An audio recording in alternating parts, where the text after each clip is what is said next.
Qual a função dos guias, mentores e amigos espirituais? Será que você é sensitivo e não sabe? De que forma você pode mexer, trabalhar suas energias e desenvolver a sua mediunidade? Essas e outras perguntas serão respondidas por Diego Roque aqui na TV Consciência Próspera.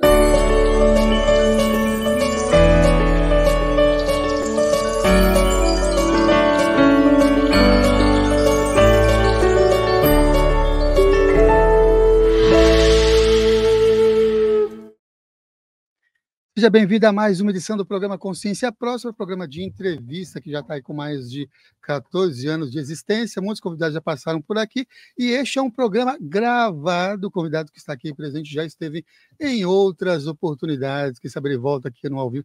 Ele agora está muito requisitado nos podcasts. Todo mundo convida aqui ele agora precisa vir de helicóptero para São Paulo para poder dar entrevista aqui no Consciência Próspera. É o Diego Roque. Bem-vindo, Diego. Oi, Samuel, gratidão pela oportunidade de estar aqui com você. E um convite seu não é convite, é convocação espiritual.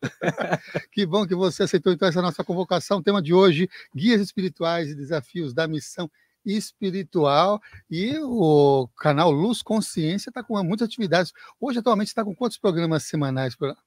Legal, Samuel. Eu tenho o projeto Luz Consciência, né, que é um projeto que eu desenvolvo no YouTube, que na verdade é um chamado espiritual que eu transferi para o YouTube, né? Foi um chamado espiritual inicialmente para escrever sobre temas espirituais, enfim, para me conectar com a espiritualidade de alguma forma. E depois eu acabei transferindo esse projeto, ampliando esse projeto para o YouTube. Hoje eu tenho vídeos onde eu passo algum tipo de conteúdo 2 vezes por semana, né? Então, atualmente hoje, né, na data de hoje aqui da gravação desse vídeo, eu estou no ar aos domingos e segundas-feiras, sempre a partir das 20 horas, compartilhando reflexões sobre temas espirituais, de uma forma livre, né, tranquila e sem levar nenhuma verdade. E terças-feiras eu faço um serviço espiritual de mentalização positiva. Então, toda terça-feira agora, a partir das 19 horas, já fizemos 19 encontros já, vamos para o 20º encontro. É feito por lives, né? São encontros mais curtos, de 20 a 30 minutos, onde eu conduzo práticas bioenergéticas, né? Práticas de visualização, práticas de mentalização, práticas de conexão com a espiritualidade de alguma forma, né? Então, canalizar a energia universal e enviar essa energia para o mundo. Da última vez que a gente fez, que você estava participando junto, foi quando a gente foi comemorar do 100K. Foi, do 100K, você estava externo, né? E aí estava comentando do dia, porque estava o Wagner, estava o Saulo, e comentou que foi o recorde naquele ano do curso de Reiki. Conta também como é que foi esse projeto, se hoje você continua fazendo esses projetos semelhantes, de parceria com o Saulo Caldeirão também. Sim, sim. Na verdade, isso aí foi mais um presente espiritual que eu recebi da espiritualidade, né, Samuel? Mais uma convocação, né? O Saulo, ele junto com a companheira dele, com a Carita, inclusive um abraço para os dois aí, gosto muito deles, né? De alguma maneira eles intuíram e chegaram no meu nome quando eles estavam falando sobre reiki, enfim, sobre formas de compartilhar a espiritualidade de maneira acessível, de maneira gratuita. E aí chegaram no meu nome, o Saulo fez o convite, né? Falou se eu toparia fazer parte de um projeto de levar reiki para várias pessoas de uma forma aberta. E assim como o seu convite, eu compreendi como uma convocação espiritual, e foi muito linda assim, a oportunidade, né? A gente estruturou, o projeto inicial era fazer o nível 1 do Reiki Usui tibetano, em aberto, né? E só que eu gostei tanto, eu me envolvi tanto com o projeto, a energia foi tão boa, Mihail estava junto nesse projeto aí, sabe, né? Como essa energia envolveu a gente, eu senti espiritualmente de dar continuidade nesse ciclo naquele momento, né? Então eu também abri o nível 2 e 3A naquele período. Então as pessoas que fizeram ali o nível 1 tiveram a oportunidade de ter a continuidade de fazer o nível 2 e 3A. E aí foi um movimento muito bonito, assim, né? Principalmente no nível 1, onde envolvemos muitas pessoas, né? A gente assim, nos conectamos com uma egrégora muito bonita, e isso reverberou no contato com as pessoas. Foi uma iniciação feita à distância, mas espiritualmente todos conectados. Pelo menos eu senti isso de uma maneira assim muito forte, né? E alcançamos aí quase 1000 pessoas sintonizadas assim, juntas, e eu sou muito grato, eu sinto essa repercussão espiritual até hoje na minha vida. Hoje, atualmente, ainda recebo mensagens de pessoas que participaram dessa sintonização, então foi um movimento muito bonito, assim, e eu sou muito grato com isso, né? Eu sigo ministrando os cursos de Reiki, costumo fazer para turmas menores, né? Cursos pagos, mas sempre com valor acessível. Essa é a maneira que eu compreendo. E, eventualmente, eu abro também para turmas gratuitas, enfim, estou sempre movimentando essa energia de algum jeito. Uhum. Um dos temas que a gente colocou para hoje foi guias espirituais, né? Existem amigos espirituais que podem e que acompanham processos evolutivos da pessoa de vida para vida e várias vidas seguidas, e se você já teve também experiência de reconhecer algum amigo espiritual que vem te acompanhando já de longa data. Ah, sim, né? Eu sinto que todo mundo que tem uma conexão com a espiritualidade se conecta em vida, de alguma maneira já vem aí de uma conexão, talvez de uma vida passada. Talvez não diretamente, mas por sintonia, com certeza conectados, né? A frequência, ela nos atrai de alguma maneira, e isso não acontece só aqui no plano físico, eu percebo que isso acontece também no extrafísico, no período entre vidas. Então, em alguns momentos estamos aqui, né, sendo amparados por esses amigos espirituais, né, que nós chamamos aí de diversos nomes, e talvez em algum momento estejamos lá do outro lado, não sei se como amparador, mas de repente como um incentivador, né, da encarnação aqui. E é sempre muito bom ter a sensação de reencontrar amigos espirituais aqui em vida. Né, nesse momento aqui, nesse estúdio aqui, eu tenho assim, a plena convicção de que eu estou entre amigos espirituais. Né? Você, Mihael, Fael está nos bastidores aqui, são amigos espirituais. Tudo que tem El tem divino no nome, né? Coisa o grego, né? Mihael, Fael. É o Obsessel? Será que é o Obsessel? Não existe Obsessel, né? Porque o El. Mas eu percebo essa conexão, né? E, sinceramente, não me preocupo muito se isso vem de outra vida, se não vem, se tem nome, se não tem. Na verdade, o que me conecta, assim, o que eu sinto ser muito forte na minha vida com relação à espiritualidade são as sintonias, são as frequências que a gente vai, as pessoas que a gente vai sintonizando no meio do nosso caminho. Esse ponto que você está trazendo são dessas pessoas que, de alguma forma, têm relações evolutivas juntas e encarnadas, né? Brincando aqui no estúdio, né? Agora, o que eu quero, com a pergunta em si, eu estava instigando também um outro ponto, que é que tem pessoas que reconhecem que tem algum amigo espiritual que parece que acompanha desde uma vida anterior, mas que está nos bastidores invisíveis. Isso se mostra quando a gente é criança, às vezes adolescente, e às vezes, inclusive, ele aparece em trabalhos mediúnicos, né? Por isso que também eu fiz essa pergunta ligada a esses vínculos, né? Porque a maioria dos convidados que vem aqui também traz essa experiência em comum de encontrar esses amigos espirituais, né? Sim, com certeza. Tenho sentido isso, tenho percebido isso ao longo da minha caminhada. Quando eu era bem pequeno, assim, no início dessa encarnação aqui, aconteciam alguns fenômenos, assim, né, energéticos, espirituais, enfim, onde eu morava com a minha mãe, né, e um desses fenômenos ficou marcado, assim, dentro de mim, e eu lembro disso até hoje, né, e sempre falo sobre esses episódios que aconteciam, porque isso de fato marcou muito, assim, e tem relação com esses amigos espirituais. Eu me recordo que, por um bom tempo, acontecia algo muito inusitado onde eu morava lá com a minha mãe. Sempre quando a gente chegava da rua, a gente ia para algum lugar, a gente voltava para casa, quando a gente chegava na sala, a sala ela tinha um sofá que ficava no meio dela. Ela não estava encostado na parede, ela estava próximo da parede, mas tinha um vão, dava para passar atrás. E todas as vezes que eu chegava em casa, eu passava do lado desse sofá e olhava para a direção dele. Sempre que eu olhava para a direção dele, eu percebia 3 seres espirituais que se levantavam em sequência, como se fosse numa escadinha, assim, né? E na época, com aquela visão de criança, eu interpretava como uma criança. Então, o que eu relatava, né? Que eu me recordo que eu falava. Eu via pessoas que tinham uma fumacinha em volta. é o que eu percebia, né? O que é isso? Era o campo energético desses seres, né? E esses seres, eu fui percebendo com o tempo que não era... eles não estavam lá à toa, né? Tinha uma, vamos dizer assim, uma proteção, um amparo, um resguardo, que depois, de algum tempo, viria a ser uma comunicação mais efetiva, assim, com orientações, né? Enfim, esses 3 seres espirituais, eles estão muito ligados aqui à minha encarnação atual. Depois de um tempo eu fui descobrir isso. É o que a gente pode chamar de mentores, né? Que já estavam comigo antes de eu encarnar, me ajudaram na programação aqui dessa vida atual, e estavam lá quando eu era pequenininho, nesse corpo físico aqui, e no período da adolescência eu parei de perceber, não conseguia perceber. E depois, no início da vida adulta, eu voltei a ter um contato mais próximo com esses 3 seres, né?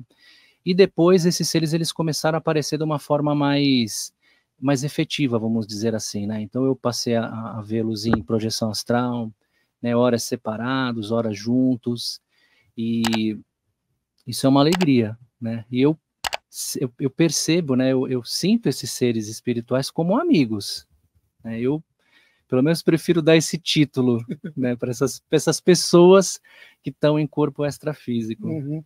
Você comentou sobre guias espirituais, que é um dos temas também, e você comentou também sobre projeção astral. Depois eu vou voltar para os guias. Teve alguma experiência sua de projeção astral que foi uma das mais marcantes nessa sua encadenação até o presente dia da gravação desse podcast? Samuel, foi uma experiência também com mentores espirituais. Teve uma ocasião em que eu estava começando a pesquisar um pouco mais sobre esse universo da Umbanda. Nunca fui assim ligado diretamente à Umbanda, tenho muitos amigos, né, nessa religião que é muito bonita, mas nunca frequentei, nunca trabalhei, apesar de admirar. E sempre desenvolvi assim uma pesquisa por curiosidade, sem conhecer muito bem, assim, né? E teve um período nesse início de contato, vamos dizer assim, né, com essa filosofia bonita, em que eu tive uma projeção astral que foi muito marcante, assim, né? O que eu me recordo dessa experiência?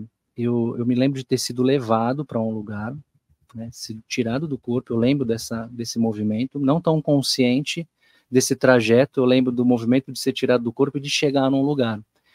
E foi muito lúcida essa experiência, assim, por isso que ela me marcou muito. Eu cheguei numa casa simples, era no fundo dessa casa. E aí, o que rolou? Eu fui convidado a sentar num banquinho, num canto, e eu lembro de me sentar nesse banco e olhar para a parte de trás da casa, e tinha natureza, tinha bastante natureza, assim, tinha muita movimentação. E aí, o que rolou? Seres espirituais começaram a se aproximar, vários, mas eram muitos, assim, né? E esses seres espirituais se aproximavam, e cada um com uma energia diferente, cada um com um jeito diferente, cada um com uma personalidade diferente. E o que rolou? Esses seres se aproximavam, se conectavam comigo, uma incorporação no astral. Se conectavam comigo, eu sentia aquela energia, sentia o que era aquela personalidade, sentia o que era aquela frequência, e depois esse ser saía. Depois vinha outro ser, se conectava, eu percebi o que era aquela frequência, a que se destinava, qual egrégora, enfim, estava conectado, e depois saía. Só que não é assim, eu trazendo o relato agora, estou trazendo de uma maneira tranquila, só que isso foi muito caótico naquele momento, e rápido, porque vinha, se conectava e saía, vinha, se conectava e saía. E aquilo era um caos dentro de mim, mas ao mesmo tempo eu compreendia o que era aquilo. Era, entre aspas, né, uma preparação para um trabalho que eu passaria a desenvolver aqui no plano físico, né? Então, eram seres ligados à Umbanda, né, que a gente conhece como Exus, né, guardiões espirituais, amparadores, guias, e esses seres depois passaram a se apresentar aqui no plano físico para mim. Então, no atendimento, enfim, no envio de energia, eventualmente eu percebo a presença desses amigos espirituais, que eu não tinha conhecimento, né? Eu tinha uma curiosidade, na verdade, mas não tinha nenhum conhecimento. Ainda não tenho hoje, assim, né? Não posso dizer que tenho um conhecimento sobre a Umbanda, mas gosto muito, e foi uma experiência muito marcante. Interessante também essa sua conexão de trazer com o cotidiano, né? Que seria a próxima pergunta em relação a isso, né? Os amigos espirituais, os mentores, os guias, eles interagem na vida cotidiana. Qual a real função, então, dos mentores, dos guias, dos amigos espirituais? Você diferencia um do outro? Como é que você vê também nessa perspectiva de ação espiritual na ação do cotidiano da nossa vida por aqui, vamos chamar assim, né? Sim, e é muito importante essa sua pergunta, porque a conexão da espiritualidade com a vida prática é muito importante, né? Até para que haja uma integração. Então, a espiritualidade, ao meu ver, né, na minha trajetória, na minha caminhada, eu sinto que ela precisa estar conectada. Na verdade, em tudo existe espiritualidade, mas nem tudo é culpa da espiritualidade. E esses amigos espirituais estão juntos também. Como que acontece essa manifestação? Como que acontece esse contato? Pelo menos no meu caso, posso falar por mim. Ela pode acontecer de diversas maneiras. Pode acontecer num fenômeno mais sutil, ou num fenômeno ou numa manifestação mais presente, né? Mais perceptível. Então, um guia espiritual, ele pode se aproximar de você ou se conectar contigo e te passar uma inspiração, né? Não necessariamente você vai perceber a presença, você vai ouvir uma voz, né? Você vai ouvir uma mensagem direta, mas você pode sentir uma inspiração, né? Um sopro. O próprio nome já diz, né? Você inspira e vem algo para você. Talvez isso seja do plano astral, então pode acontecer também. Quanto mais sutil, mais difícil de perceber ou de decodificar.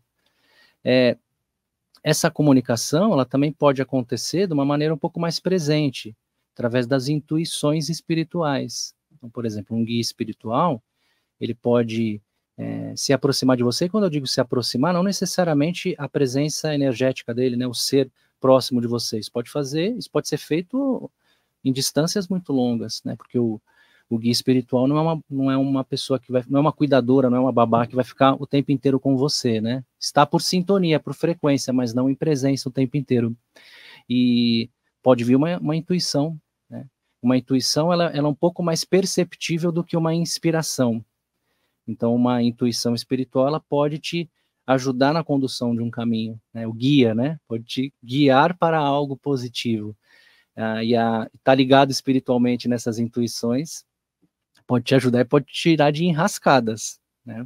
Tenho certeza que se eu perguntar para você, para, né, qualquer um que estiver conosco aqui, se já teve alguma intuição e seguiu a intuição e algo bom aconteceu, né, ou saiu de algo ruim que poderia acontecer, com certeza vai ter uma história para contar, né? Então, eu sinto que esses guias, eles também se conectam conosco através de intuições.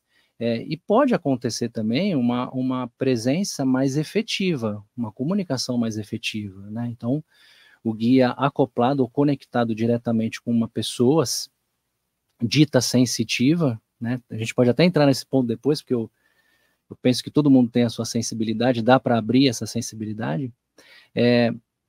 Esse mentor espiritual, esse guia, ele pode se aproximar e passar uma mensagem direta mesmo, através de uma pessoa, passa uma mensagem, pode ser para a pessoa, específico, para o processo dela, ou essa mensagem que é transmitida, ela tem como fim ser compartilhada.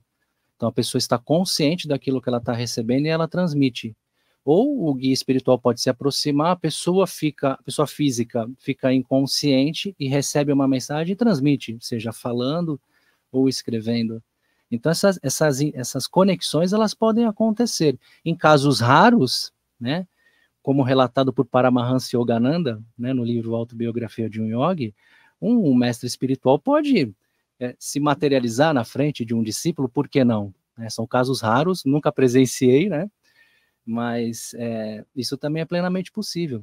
No campo das ideias, do pensamento, tudo é possível. Uhum. Então, uma pergunta do início do programa, já que você falou de sensitividade. Será que você é sensitivo e não sabe quais os sintomas, então, de um sensitivo e o que seria essa percepção de sensitiva que a pessoa tem, que pode ser que não reconheça até então? Sim. O ser humano é um ser sensitivo, né? Porque, na verdade, o corpo humano é um veículo para a manifestação de algo chamado espírito. Então, vamos dizer assim, que 5% desse espírito está visível, através da materialização do corpo físico, mas 95% não está visível, porque está no campo do subjetivo, está no campo espiritual. Se a gente considera isso uma possibilidade ou uma realidade, logo a gente pode imaginar que existe um universo a ser explorado. Ou seja, existe aí algo que a gente pode explorar dentro de nós. E isso a gente também pode chamar de sensibilidade. Tem algumas pessoas que já trazem isso, vamos dizer assim, de fábrica, né? Talvez pelo desenvolvimento numa outra encarnação, por uma questão kármica, programação existencial. Tem pessoas que podem trazer essa sensibilidade mais aflorada. Então, em vez desses 5%, né, dos 95% que está lá no inconsciente, de repente uma parte está mais aberta, né? Essa pessoa encarna com essa capacidade mais aberta. Mas o potencial latente, eu percebo que está em todo ser humano. Né? Todas as culturas, de modo geral, falam isso e experimentam isso também. Então, existem maneiras de você experimentar essa sensibilidade, abrir essa sensibilidade e perceber essa sensibilidade. E aí vem aquela pergunta, por quê e para quê? Né? Por quê? Qual que é o motivo da pessoa querer? É uma simples curiosidade? Ou não? De fato, a pessoa sente uma vontade muito grande, ela não sabe explicar o que que é, mas ela sente essa grande vontade. Talvez isso seja algo chamado de alma.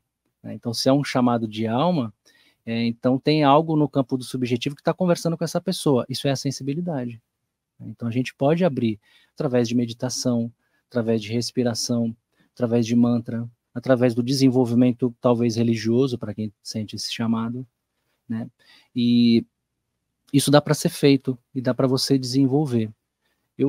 O que eu sinto que é legal para quem tem um chamado para a espiritualidade, tem vontade de desenvolver suas sensibilidades, investiga qual que é a sensibilidade que você já tem aberta. Aí a pessoa pode falar, mas eu não tenho nenhuma sensibilidade aberta. Todos nós temos.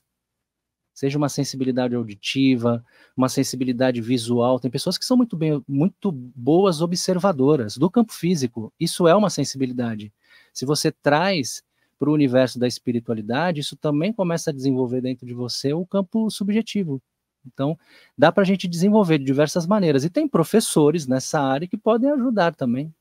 Uhum.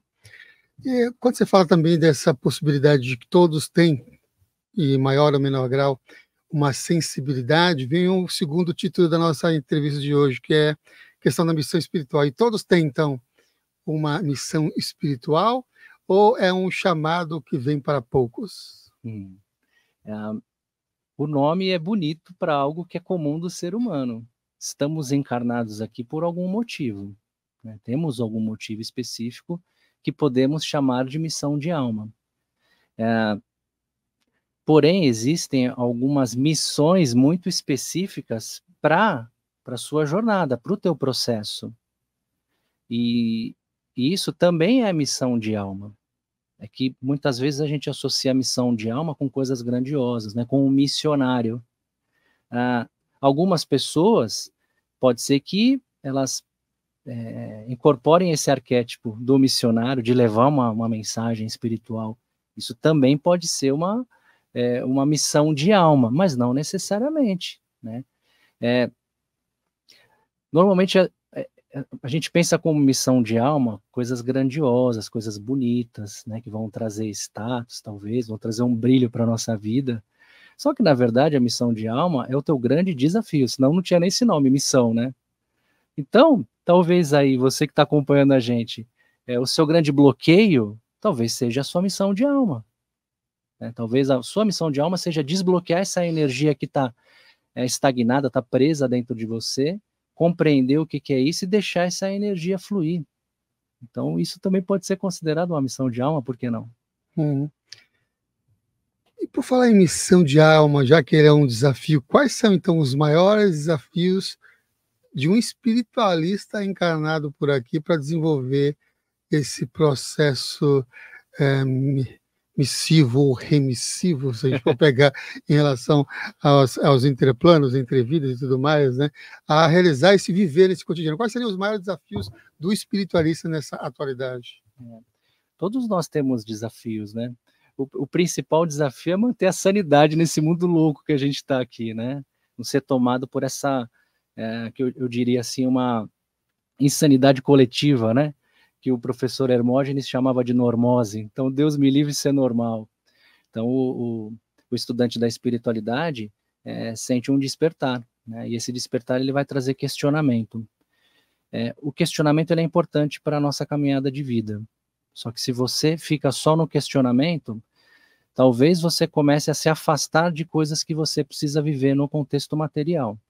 Então, de repente, a pessoa começa a questionar essa vida materialista, enfim, a, entre aspas, desconexão espiritual que acontece e se desconecta do principal, que é a característica desse plano onde nós estamos, que é viver a materialidade.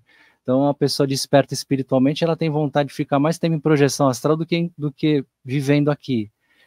Isso é um desafio, né? Então, manter esse equilíbrio é muito importante. Eu sinto isso como um grande desafio. Outro desafio é o seguinte, não se sentir especial, né? Não se sentir especial, não se sentir diferente de ninguém, porque você é um ser único, que venho aqui para aprender alguma coisa, venho para ensinar também, e venho para ser feliz, por que não? Então, desafio é o que não falta aqui nesse plano que nós estamos aqui. Como é que foi para você esse despertar e esse reconhecimento de estar em uma missão espiritual? O Samuel, eu sinto isso de uma maneira muito simples, assim, nada muito especial, nada muito diferente, nada muito desconectado, não, né? Eu trago também para a minha realidade isso que eu acabei de falar para você. Então, eu senti como missão de alma, para minha jornada de vida, não só estudar a espiritualidade, mas falar sobre a espiritualidade dentro da minha característica e de todos os desafios que eu vivo, né? E para isso, o que eu preciso? Enfrentar os bloqueios, enfrentar as dificuldades, os condicionamentos, os valores, né, que eu recebi, as crenças, né, e quebrando aquilo que eu considero que é um bloqueio para ir desenvolvendo a minha caminhada. Então, eu não sinto nada muito separado assim, né? Não me sinto um missionário, não. Me sinto um estudante espiritual, um espírito que está aqui, tentando evoluir, tentando crescer, né, e tentando melhorar um pouquinho todos os dias. Quando se atua terapeuticamente, como você também atua, e muitas pessoas também que nos acompanham também atuam terapeuticamente, ajudando outras pessoas, comentam sobre o lidar, né, os desafios de lidar também com as energias estranhas que podem ocorrer no cotidiano, no dia a dia, às vezes até no momento de um atendimento ou após um atendimento. Quando te fazem perguntas relacionadas a isso, como lidar com energias estranhas, e a resposta que você pode trazer, até pelos conhecimentos de Reiki que você comentou, e bioenergias também que você tem facilitado no Luz Consciência. Sim. O trabalho com terapia, de fato, é uma missão de alma, né? Todos nós temos essa característica do processo de cura. Todo ser humano, todo espírito que está encarnado, tem dentro de si esse processo de cura. Então, quer seja consciente ou não, você está num processo de cura. E pode ser que faça parte do teu processo de cura começar a trabalhar, né, ou começar a desenvolver, ou ajudar também outras almas que estão nesse processo de cura.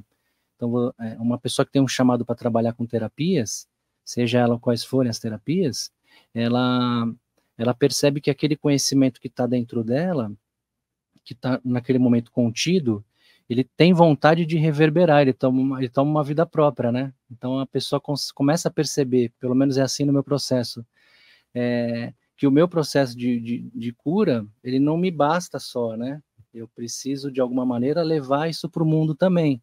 Isso vem como um chamado de alma, que é o que a gente acabou de falar aqui agora. E aí, a pessoa que sente essa vontade, pode ser que desenvolva um caminho como terapeuta, assim como eu estou desenvolvendo. E aí vai ter os seus desafios também, porque você vai lidar com outros seres humanos que estão em processos, né, estão nos seus processos. Existe a interação energética, sim. Então, o terapeuta, como diz Carl Gustav Jung, precisa fazer terapia, né? Então, o terapeuta precisa trabalhar o seu processo de cura, até para compreender até onde vai a sua empatia, até onde vai a sua compaixão, né, para você não se envolver com aquele processo daquela outra pessoa. E o envolvimento ele vai existir, porque o ser humano ele é um ser emocional, e as emoções elas se conectam, mas é necessário você compreender e não ser tomado pelo processo da outra pessoa. E eu estou falando de energia também, né? Pode ser num processo falado, né, para você não se sensibilizar com a história da outra pessoa e pegar aquela história para você, mas isso também acontece no campo do inconsciente, acontece no campo do subjetivo, acontece no campo das energias.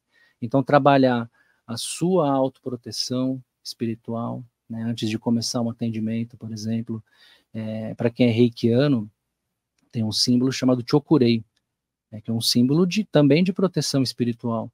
Então, fazer as suas proteções espirituais, estar em sintonia com os mentores, com os guias, com os amigos, porque esse trabalho terapêutico ele não é desenvolvido sozinho, né, seja por inspiração, intuição ou uma ação efetiva, os mentores estão juntos, né, e mentores, eles se conversam, ou seja, a pessoa que vem procurar um terapeuta, muito provavelmente os mentores já se conversaram, né, já houve uma interação energética, então estar atento a isso também é muito importante. E fazer uma proteção antes de atender uma pessoa e estar ali como um ser humano, né, eu sinto que a maior proteção que existe é você despertar compaixão dentro de você. Né? Quando você desperta a compaixão dentro de você, você vai encontrando o teu equilíbrio. Então você não cai para a pena, você não cai para a raiva, você não cai para o julgamento. E isso já cria uma harmonia dentro de você, a tua aura fica mais iluminada. Não vai ter uma repercussão negativa nesse caso, né? E também, depois de um atendimento, enfim, existe um passo a passo, aí cada terapeuta tem o seu, né? O meu é esse, eu faço uma proteção espiritual, busco sempre essa sintonia, busco compreender o que é o processo da pessoa, tento passar o que for de melhor para a evolução espiritual dela, desenvolvo a empatia, a compaixão, e no final do atendimento, eu faço o fechamento daquela conexão. Então, a minha maneira, eu faço ali uma desconexão espiritual, e depois eu faço o descarrego de eventuais energias que podem ter se acoplado à minha energia. Então eu faço isso dentro do meu processo, dentro dos meus rituais. Então esse ciclo ele é muito importante para quem trabalha com as terapias, né? Buscar uma proteção, buscar conexão com os mentores, ter a empatia, a conexão, auxiliar no processo de cura, estar consciente de que o processo de cura é da pessoa, não é seu.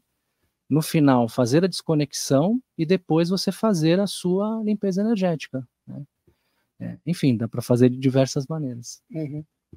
Uma dos temores das pessoas em relação a espíritos e a entidades ou energias do invisível, dos bastidores do invisíveis, é sobre as suas influências.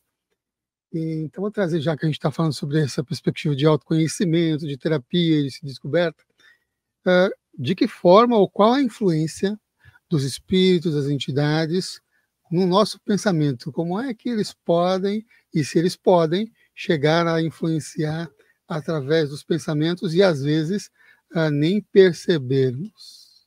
Sim, o poder da sugestão.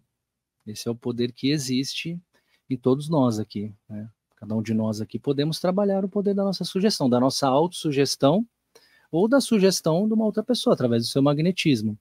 E pessoas que estão desencarnadas e que de alguma maneira se conectam a uma pessoa encarnada, ela pode tentar, de alguma maneira, influenciar na vida dessa pessoa. E o que ela pode fazer é sugerir, é o poder da autossugestão. Então, isso pode acontecer. E quanto mais a pessoa desse lado aqui estiver aberta a isso, mais essa comunicação, mais essa sugestão, ela pode ter um resultado para quem está sugestionando ali. Então, assim, uma pessoa que tem baixa autoestima, né? Amor próprio muito baixo também. Pessoa muito sugestionável, que não trabalha as suas energias, não está atenta aos seus pensamentos, em tese ela está muito aberta a sugestões. E não só no campo extrafísico, né? É possível observar isso no campo físico, porque quem está assistindo a gente pode fazer esse questionamento agora, né? Mas como é que eu vou perceber algo que está no invisível? Começa a observar o visível. Né? Como é que é a sua conversa com as pessoas? Se uma pessoa te elogia, por exemplo, você fica muito felizão? Tá, e se a pessoa te critica, você fica muito triste? Você é sugestionável. Então você está aberto para uma energia chegar em você com mais facilidade. Isso está no campo físico, né? Então isso já é uma dica prática, né? Observa a sua vida material, a sua vida cotidiana, que a sua vida cotidiana, ela vai mostrar muito do que está acontecendo na sua vida astral. Então, acho que essa pode ser uma dica, hein? Uhum. Bom, já foi passado aqui um protocolo terapêutico para quem vai lidar com outras pessoas e com outras energias. Agora, tem pessoas que não são terapeutas e também acompanham o programa e reclamam de uma outra coisa. Esponja. Como é que ela pode ser esponja e não ser afetada por todas as energias que a circunda e energias negativas? Porque positivo todo mundo quer, né? Mas é vias negativas que a circunda e acaba influenciando essa pessoa. Limpa a esponja, né? É melhor limpar a esponja, né? Compreender. Se a pessoa, em primeiro lugar, né? Se a pessoa se considera uma esponja, o que é uma esponja? É aquela pessoa que absorve muitas energias dos ambientes, absorve a energia de outras pessoas.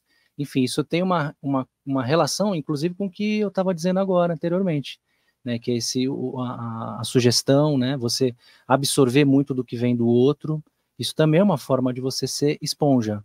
Então, se você identifica essa característica, em primeiro lugar, você precisa fortalecer a tua energia pessoal, né? Então, se você percebe que você absorve muita energia, tem que limpar essa esponja. Como é que limpa a esponja quando você lava a louça? Você vai lavar a louça com uma esponja suja? Não. Você vai precisar limpar. Com o que a gente limpa a esponja? Com água. Então, já tem uma dica aqui para o espiritual também, né? Utilizar os elementos da natureza para limpar a sua energia. Percebe qual é o elemento da natureza você tem mais conexão. E utiliza, pesquisa sobre isso. Antes de chegar no ambiente, né, e, entre aspas, começar a puxar tudo daquele ambiente, se prepara para ir para um ambiente. Sem se sentir especial, sem se sentir diferente, né? Porque quanto mais paranoia você tem, mais você baixa a tua frequência. Quanto mais você baixa a tua frequência, mais você está aberto para receber energias. E lembra também que nós somos emissores de energia e também nós somos receptores. Então não pense que você é o esponja, né? O médium esponja, que você só absorve. Não, você também envia energia para o ambiente. Então você já parou para pensar qual tipo de energia você está deixando no ambiente onde você vai? Pensa nisso também, né? Se você pensar dessa maneira, você vai trazer, você vai incorporar para a tua caminhada de vida algo chamado movimentação energética. Ou seja, você está fazendo com que essa energia se movimente dentro de você. Pô, eu vou para um lugar, então que eu deixe uma marca positiva, que eu deixe uma marca boa. Se eu já tenho essa característica de puxar energia, por que não trabalhar o outro lado de deixar uma energia boa? Você sai desse campo da vítima, né, de sofredora, de só receber, e passa a trabalhar a sua cura. Né, e também ajuda no ambiente. Você fez eu lembrar agora de uma pergunta que já apareceu aqui no chat. Agora não, porque a gente está gravado aqui, né? Você já sabe, comentários aqui, fala assim, volta, Diego Roque faz ao vivo, aí ele responde ao vivo, tá? Mas põe aí nos comentários aqui embaixo. Mas no ao vivo tinha uma pergunta que era mais ou menos assim, deixa eu ver se eu recordo, era sobre assédio espiritual, e se a pessoa pode sofrer um assédio espiritual da seguinte forma, de uma entidade ficar sugestionando de ele pular a cerca, que ele é um cara casado. A sugestão pode acontecer, né? Uma pessoa pode ficar do seu lado sugerindo um monte de coisas. Agora, o que vai fazer a diferença? É a ação da pessoa que está recebendo a sugestão. Se ela já tem essa tendência, ela pode usar até essa desculpa de sugestão para ir lá e fazer algo que está relacionado ao caráter dela, e nem a sugestão. Pode acontecer, sim, pode acontecer. Existe obsessão espiritual de casal, né? Então tem pode ter um obsessor, o casal pode ter um obsessor espiritual, a pessoa pode ter um obsessor espiritual, talvez que venha de uma outra vida, que talvez tenha sido o relacionamento dessa pessoa de uma outra vida, e que não quer que essa pessoa nessa vida atual tenha a oportunidade de se relacionar com outra, então ela vai ficar tentando de diversas maneiras influenciar nessa relação, influenciar negativamente. Um casal fortalecido cria uma cúpula energética em volta que dificilmente o obsessor espiritual vai conseguir sugestionar, ou melhor, vai conseguir fazer com que essa sugestão ultrapasse essa cápsula energética e a proteção do casal. Qual que é a melhor proteção que pode existir para um casal? Amor, obviamente, compreensão, carinho mútuo, conversa e trabalho energético juntos. Isso funciona muito bem. Para pessoas que gostam de ler, por exemplo, sobre temas espirituais, pega um momento do dia, por exemplo, à noite, antes do casal ir dormir, leia um livro ali, leia uma página espiritual juntos, né, conversem sobre espiritualidade, façam trabalhos de circulação de energia os dois juntos e estejam atentos. Isso pode ser uma boa proteção espiritual. Você está morando à beira da praia, é apartamento ou é casa lá? Agora é apartamento. Agora é apartamento. Então, fazer pergunta de apartamento, então. Pode fazer. Como é que a pessoa, ou quais as recomendações de proteção energética para quem mora em apartamento? E se você vê influência ao ter morado, por exemplo, numa casa, quando você morava lá, que é rodeado por mata por todo quanto é lado, e morando num apartamento. E energeticamente também, se você vê, também não precisa ser aquela casa que você morava no meio da floresta, mas também casas com vizinhos próximos. Então, mais especificamente apartamento, as influências que podem ocorrer, e depois sua experiência comparativa com outras moradias. Sim, sim. Eu, até bem pouco tempo atrás, estava morando no meio da natureza, né? Uma casa no meio da natureza, tinha vizinhança, assim, uma vizinhança muito legal, mas eram casas, né? Então, casas isoladas. E agora estou morando em Santos, voltei para minha cidade natal, né? Estou mais perto da minha família, e estou morando em prédio, né? Então, vivendo agora o contexto urbano novamente. E o que fica muito claro para mim é que para onde você vai, você leva o seu barulho, em primeiro lugar, né? Ou seja, antes de pensar no externo, pensar na sua casa interna, é o que está dentro de você.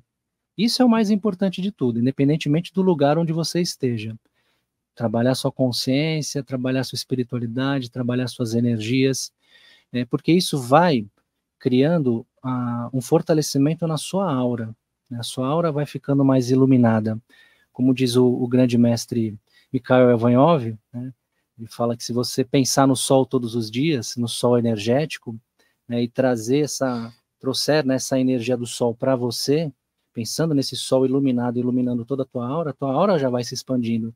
Então você vai criando já uma cúpula energética que vai te levar para onde você for, é ambulante. Então onde você for vai ter a sua casa espiritual. É claro que morando num contexto urbano, onde tem mais pessoas, você tem mais interações energéticas, né? Tem mais movimentação energética. Num prédio, por exemplo, normalmente você tem vizinho em cima, você tem vizinho embaixo, tem vizinho do lado, tem vizinho do outro. Então tem movimentação energética para todos os lados. E tá tudo certo, né? Tá tudo certo. O que eu faço agora, morando num contexto de apartamento? Eu trabalho a proteção, essa questão pessoal que eu falei, minha, né?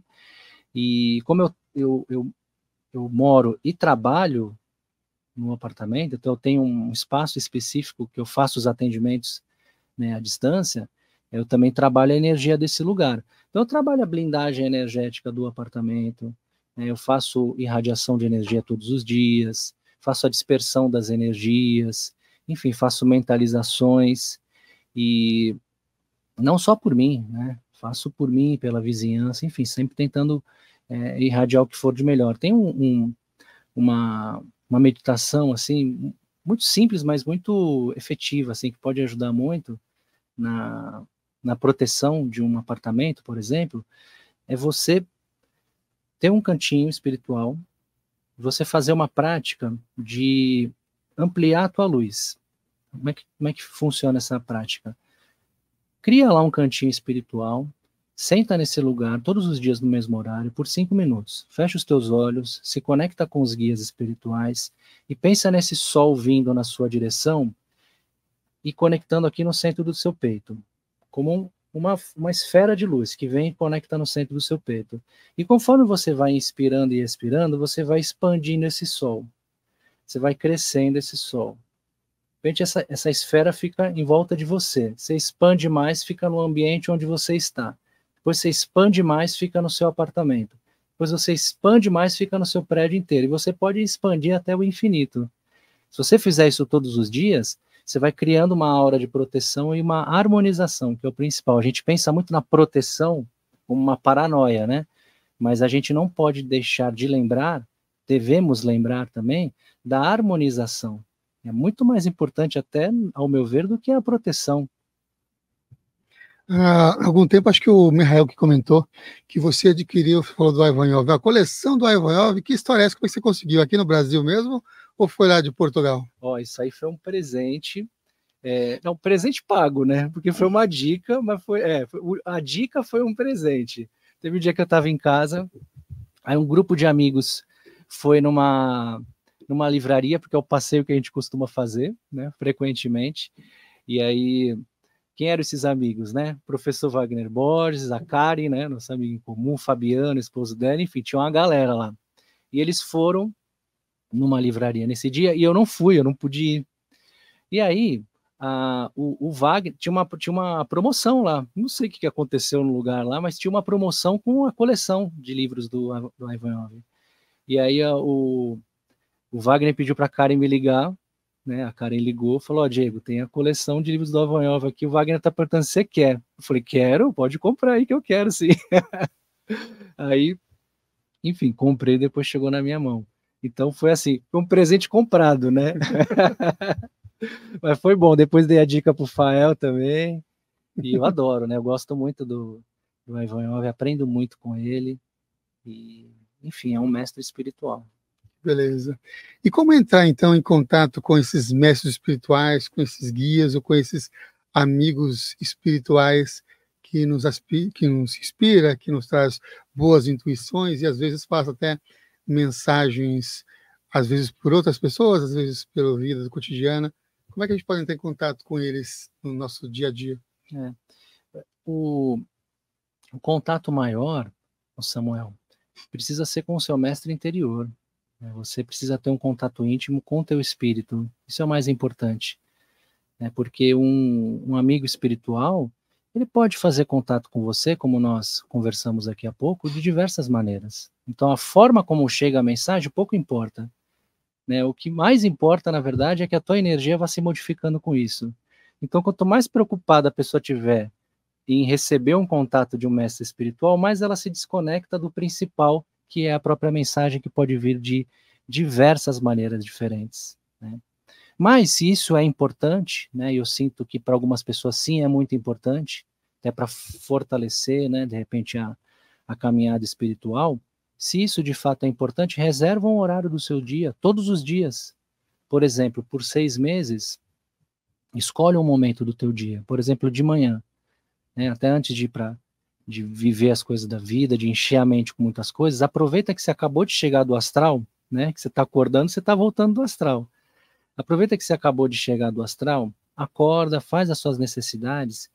Antes de pegar esse celular, antes de fazer qualquer coisa, senta num cantinho, longe do quarto, e fecha os teus olhos, fica ali por 5 minutinhos e coloque uma intenção espiritual de sintonizar, o seu guia, o seu mentor, o seu amigo, e que essa sintonia ela possa ser perceptível para você de alguma maneira, talvez com uma palavra, com um cheiro, com uma inspiração, com uma intuição. Não tenta dar a regra, não tenta materializar aquilo que não está no seu controle. Tenta se integrar com o que possa vir para você. E coisas muito bonitas podem acontecer, talvez não naquele momento, mas como você já colocou uma intenção e você já abriu tua energia, de repente você está ao longo do teu dia ali, e aí vem algo, vem uma palavra, e essa palavra te ajuda com algo que você estava tentando desenvolver. Na sua opinião, o que você pensa sobre a ideia de que todo médium de a mediunidade de incorporação, vamos chamar assim, vamos trazer, porque é mais fácil a pessoa identificar, tem que fazer parte de um trabalho, tem que fazer parte, precisa trabalhar. A ideia de base é isso, né? Todo médico precisa trabalhar.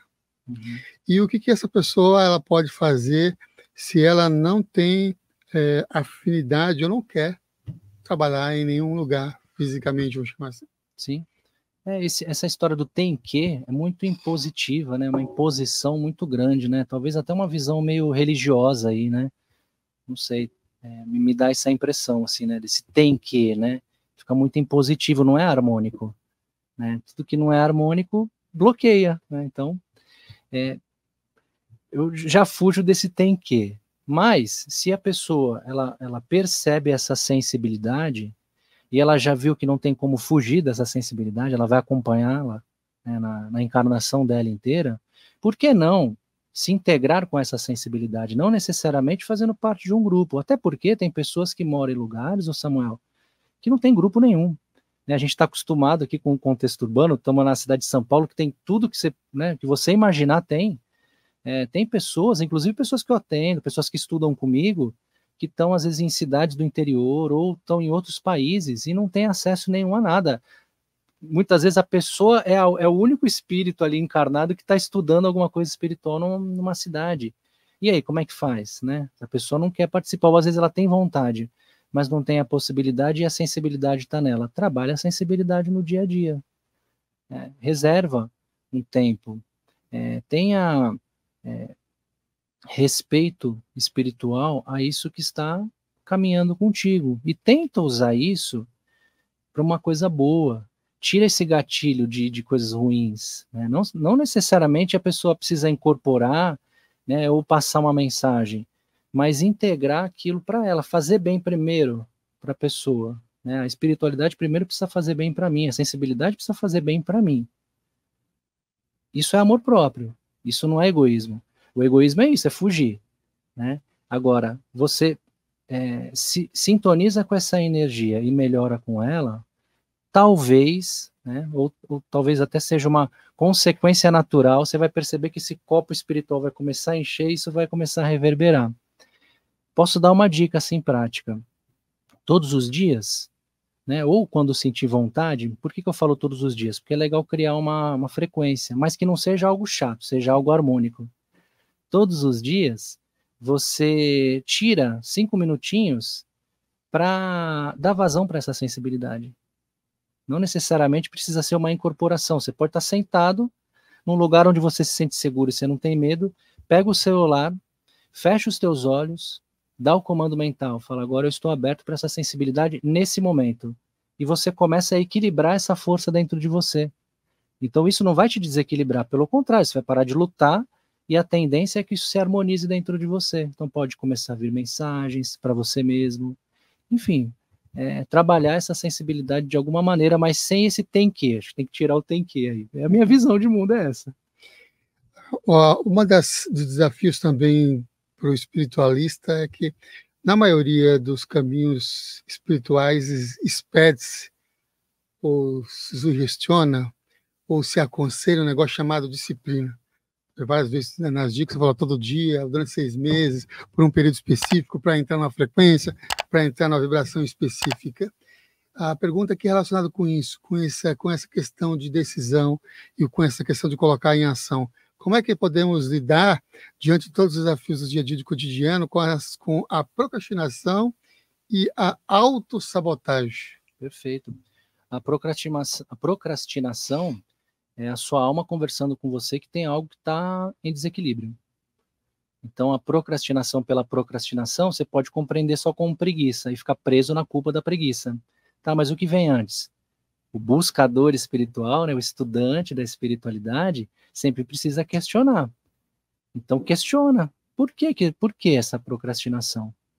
Se tem um incômodo, é porque a alma está dizendo alguma coisa. E se a alma está dizendo algo, precisa se encontrar uma maneira de ouvir o que a alma está falando. Né? E a melhor maneira de escutar o que a alma diz para a gente é ficar em silêncio. Essa é a nossa grande dificuldade. Né? E aí que entra o que você falou, que é a disciplina. Né? A disciplina não é confortável. Né? A disciplina é um passo necessário e desconfortável para conseguir encontrar esse equilíbrio. Então, ouvir a procrastinação, não ficar preso nela e questionar. E tentar caminhos possíveis. Sair, muitas vezes, da insistência e entrar na persistência. Não está dando certo por esse caminho? Eu dei a dica, escrever algo. Ah, mas eu não gosto de escrever. Grava, fala alguma coisa, então. Ah, eu não gosto de falar, não gosto de falar em áudio. Grava um vídeo. Ah, eu não gosto de gravar um vídeo. Conversa com uma pessoa. Não gosto de conversar com pessoa, conversa com um bichinho. Enfim, vai procurando maneiras de você integrar isso dentro de você. E isso você faz por meio da disciplina. Só que disciplina não necessariamente é a insistência. Porque a insistência, ela pode também te colocar na procrastinação. E sempre vai existir a resistência. Isso é uma característica desse plano que a gente vive aqui. A gravidade empurra a gente para baixo. Você pode pular o mais alto possível, você vai voltar para o chão, né? Porque a gravidade ela vai puxar a gente, tem um magnetismo. E a resistência à mudança é uma forma também de magnetismo, né? De ficar sempre puxando. Então, essa resistência ela sempre vai haver. E vai ter o incômodo. E aí tem o que vem a partir disso, né? Que é a conexão espiritual. Já que está falando de leitura, né, e estamos trazendo um pouquinho dessa perspectiva até metafísica e bioenergética das coisas, quais seriam os motivos da pessoa, por exemplo, sentir arrepios e calafrio energeticamente? Uhum. Movimentação de energia, aproximação de espíritos, mudança de frequência, diversas coisas podem acontecer, né? Isso é um sintoma bioenergético, né, que cada pessoa precisa traduzir da sua forma. É difícil encapsular isso num motivo único, né? Pelo menos eu sinto dessa maneira, porque já aconteceu por diversos motivos diferentes, né? Às vezes é uma onda, é uma frequência energética que passou, é uma forma pensamento muito forte de um outro ambiente, então uma pessoa no outro ambiente teve uma forma pensamento muito intensa, aquela forma pensamento passou por mim. Isso pode ser, eu posso sentir isso fisicamente no meu corpo, inclusive. Né? Um mentor espiritual mandou algo para mim, eu posso sentir. O obsessor espiritual tentou enviar ali uma carga energética negativa, eu posso sentir. A pessoa que eu me relaciono pensou em algo que tem uma relação com o que a gente está vivendo ali. Isso pode chegar em mim de diversas maneiras possíveis. Né? Então pode ser espiritual, pode ser energético também. Medo. De que forma o medo também pode limitar esses processos de expansão, de visão e de consciência? Sim, o medo é uma característica humana, né? O medo faz parte do ser humano enquanto bicho, né? Porque nós somos animais mamíferos. E enquanto animais mamíferos, nós temos o nosso instinto de preservação. E o instinto de preservação, ele traz como característica, muitas vezes, o medo. Então, o medo, ele também é uma defesa no sentido físico. Só que o medo, no sentido espiritual ou metafísico, vamos dizer assim, ele é uma crença, né? Ele é algo que nós aprendemos em algum momento da nossa vida. Então, esse medo, ele pode vir de fora para dentro. Por exemplo, o meio onde você viveu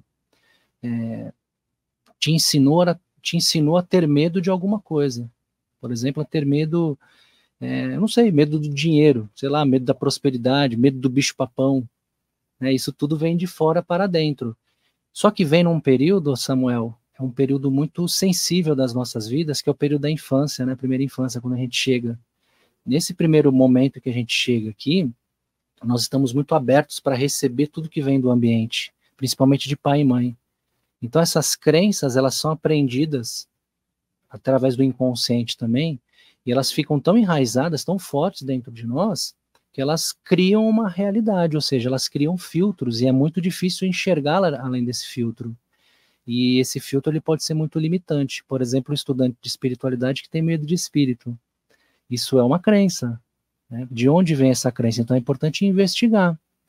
Né? É o medo do invisível? Né? O que é esse medo dentro de você? Pesquisa. Né? O que é pesquisar? Investiga dentro de você. Tem parente vivo? Tem pai e mãe viva? Conversa. Falou, mãe, você tem medo de espírito? Pai, você tem medo de espírito? E conversa. Então a conversa com as pessoas encarnadas e a conversa com o teu espírito. Isso vai mostrar muitas coisas para você. E a gente precisa se livrar do medo, porque o medo ele limita muito. Né? Eu vivo isso, eu tenho um monte de medo na minha vida e estou lutando para tentar tirar.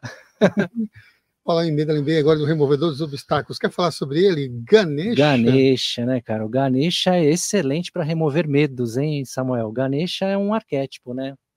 Conectado com o hinduísmo, né, que é uma filosofia que vem lá da Índia. E o Ganesha, ele simboliza a remoção dos obstáculos, né? O Ganesha, ele é um menino que tem cabeça de elefante e ele é filho de um deus muito conhecido e muito poderoso, que é o deus Shiva. Então, o Shiva é pai de Ganesha. Shiva é esposo, tem como esposa a Parvati, né? Parvati é mãe do Ganesha. Então, Shiva, Parvati e Ganesha formam uma família aí, né? E o Ganesha, como arquétipo, como símbolo, ele representa a remoção dos obstáculos, né? Simbolicamente, Ganesha, ele, se você busca no estudo dos chakras, né, nos yantras, você vai ver em alguns simbolismos, principalmente simbolismos ligados ao Tantra, você vai ver o elefante lá na base da coluna, né, que é o símbolo do chakra do Muladhara, né, do chakra raiz, que é a nossa conexão com a vida prática, com a vida material, né? E a gente precisa remover esses obstáculos aí, entre eles o medo, para a gente conseguir ir conquistando expansão da consciência, prosperidade, uma vida material boa, plena, né? Desenvolver amizade, desenvolver relações. E Ganesha é maravilhoso, eu adoro essa energia. Muito bem, a gente está chegando aqui ao final dessa nossa transmissão de hoje, na verdade, essa gravação. E aí vocês podem deixar aqui comentar se você gostou, que dúvida você ficou sobre a temática de bioenergia, guias espirituais, desafios da missão espiritual. Deixa aqui nos comentários. Na descrição também tem o quê? Temos o Clube Consciência Próspera. Clube Consciência Próspera, que é uma lista no WhatsApp, uma silenciosa, onde os moderadores aqui mandam os avisos dos episódios ao vivo, dos episódios gravados e também dos cortes que o Mihael está fazendo e publicando lá no YouTube, é isso? Isso. Lá a gente tem todas as novidades da rede do Consciência Próspera. Maravilha. Quer fazer alguma pergunta ou vamos para o fechamento já? Aqui tudo certo. Tudo certo? Tudo certo. Então vamos já para o fechamento aqui dessa entrevista com o Diego Roque, gravada, e Luz Consciência no YouTube, Luz Consciência no Instagram. Procura por Luz Consciência que vai achar o Diego Roque aí nas redes sociais todas. Agradecer mais uma vez aqui o Diego, que veio lá das ondas do mar, diretamente aqui para nossos estúdios, para fazer essa gravação. Em breve ele estará de volta, ou já esteve, porque a gente não sabe que dia que vai passar essa gravação. E ele vai ser um co-host em uma entrevista específica. Não sei se já aconteceu ou vai ocorrer. Então, fique atento aí à programação da TV Consciência Próspera. Mais uma vez, então, Diego, agradeço. Peço para deixar, então, a mensagem de encerramento antes de subir aqui a nossa vinheta. Legal, Samuel. Agradeço pela oportunidade de estar aqui com você. Seu convite é uma convocação espiritual. E agradeço pela oportunidade de estar aqui, de conversar contigo, de poder manifestar a espiritualidade que existe aqui dentro de mim, né? Eu aqui na figura de um estudante espiritual, né? Estou nessa caminhada também.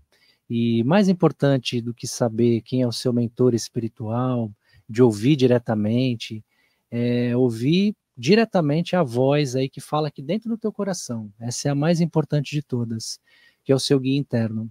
Então, essa voz aí, ela não erra, ela vai sempre te levar para caminhos muito bons, tá? Então, escuta mais essa voz interior aí.